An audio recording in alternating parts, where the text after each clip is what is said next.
Everything we know in economics says the return on investment in people, especially very young people, very, very high. You've probably heard about the famous test of Walter Mischel, the marshmallow test. He gave these little kids marshmallows and said, here's a marshmallow, you can have it. Now, if you're willing to wait, say 20 minutes, you will get a second marshmallow, but you have to wait to eat the first marshmallow to get the second marshmallow.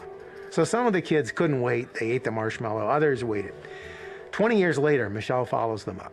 The ones who waited for the marshmallow, what happened to them? Higher test scores, they graduate high school, they go on to college, they're successful in a number of dimensions.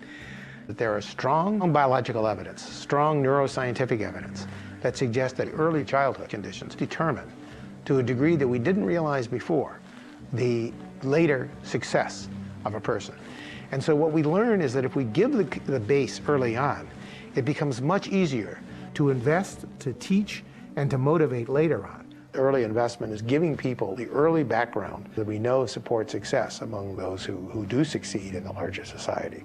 The technology of the 21st century is one that requires high skills, requires math, requires computer knowledge, it requires communication skills. Right now, a lot of economists don't have a clue of what's going on. I mean, a lot of economists, and probably me included. But when we start thinking about how to get fixes, to get the economy started again, we have to be a little more careful than we've been in the past.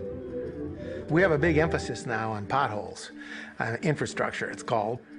The new director of OMB, Peter Orszag, has actually written a definitive study of what the economic rate of return is to potholes. And he found that they're pretty low, actually.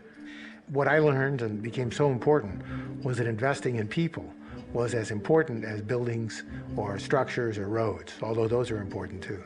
There are many projects out there, but few have the rate of return of early childhood investments, offering 10% annual rate of return. So for the same dollars, you can actually invest by training teachers and training children.